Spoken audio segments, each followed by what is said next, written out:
It's 5:30 and we kick off 13 News at 5:30 with breaking news tonight. Right now, Metro Police are investigating a shooting involving a child at a Northeast Side apartment complex. And that's where we find Logan Gay live tonight. Logan? Hey Felicia, yeah, the shooting happened on Blue Spruce Lane. That's where I am right now. Police say they got a call around 4:15 about a person shot. When they arrived, they found out that it was a juvenile. Now take a look. This is what the scene looks like right now. You can see that it's very busy. They have taped off this part of the apartment complex as they investigate. This is a very busy apartment complex, and that shooting happened during, kids are getting off of school and people getting off of work. So they're hoping that someone will come forward with some information. We are now actually expecting an update here from an officer. He is walking up, and we're going to take this live. But again, a juvenile shot. That juvenile is in stable condition, and now we're hoping to learn more about how this happened. Our officer, William Young, is actually getting mic'd up right now, and we will take this soon.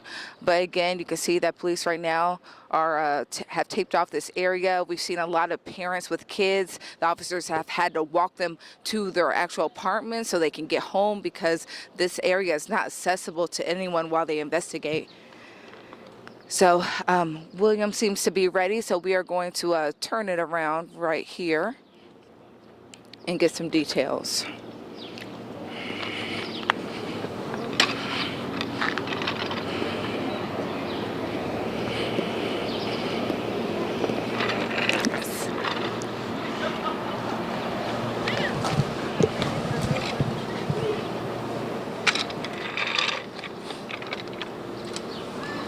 You guys, we're live.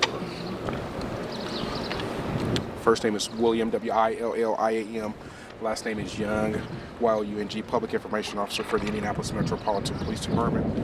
Just before 4 p.m., officers of the IMPD North District responded to the 3400 block of Blue Spruce Lane regarding a person shot.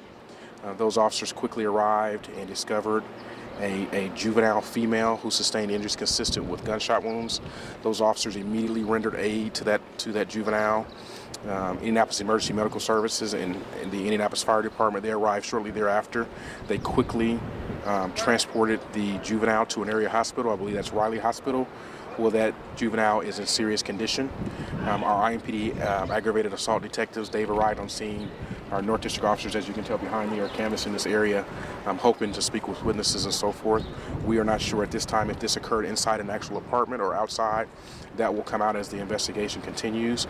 I'm asking anybody with information to please reach out to our aggravated assault detectives at 317-327-3475. Or you can remain anonymous by dialing 317-262-TIPS. Information leads us to believe, preliminary information leads us to believe that there were multiple people inside of a residence. And so we do not have a suspect in custody. We're trying to gather further, doing our due diligence as far as search warrants, et cetera, trying to figure out exactly what occurred. Again, we don't have a suspect in custody. We'll be out here for some time trying to piece together exactly what occurred. This is somewhat of a heavily traveled area, as you can imagine. There are folks who may have seen something or heard something, and we want those folks to come forth. Again, we'll be out here for some time. I'll entertain questions. However, it's early on in the investigation.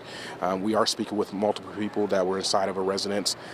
To what extent that we're not calling them witnesses or suspects at this point, but we are trying to speak with them. We're very early on in the investigation. William, does this appear to be self-inflicted or accidental? We're trying to explore that. We're trying to explore if this was an unfortunate case, or any case for that matter, where a person shot, in particular a juvenile. That shot is certainly disturbing, but we're trying to explore if this was accidental, self-inflicted, and hopefully our detectives will be able to get to piece that together as the investigation continues. Is this the residence of the child or daycare? Don't know yet. Obviously, it's somewhat of a chaotic scene. Our officers get here, and our first priority, as you can imagine, is rendering aid to this particular juvenile. And so that's what our officers did, as well as our partners from the Indianapolis Fire Department and IEMS, and we quickly transported the juvenile to an area hospital. This is so disturbing, as you can imagine. Whenever we hear across the radio, you guys have heard me say this before, whenever we hear where there's been a child or a teenager or juvenile shot, it's certainly disturbing. Lots of our officers have have children at home, and as well as the IMS, and so it's certainly a disturbing scene.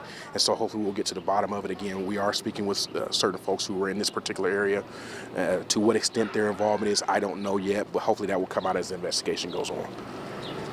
And you mentioned people were inside the house. How many, and were any of them adults? We do believe that there was at least one adult inside the residence.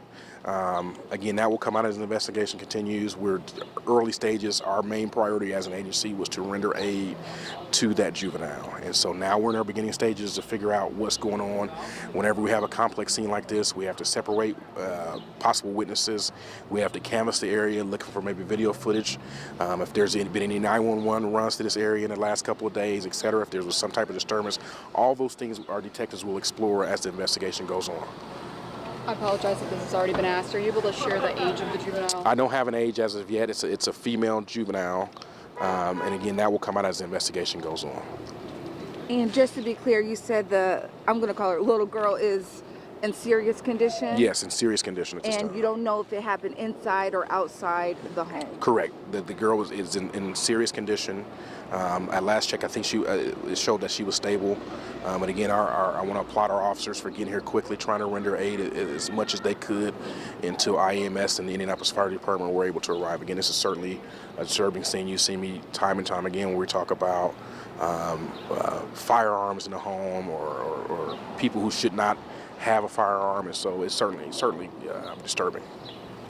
Any other message to the community? That's William Young with IMPD giving the very latest of a investigation that is just kicking off right now. A juvenile is someone who has not reached their 18th birthday, so we know it's a female who is younger than 18 who is injured critically at Riley Hospital for Children. That was our Logan Gay reporting live on the scene, and as you just saw, it's very early in the investigation, so we're going to work to get you more information. We are here, of course, until 6:30 until Nightly News takes over, so we're going to work to continue to get more info. Let's switch gears. We're going to check in with Angela.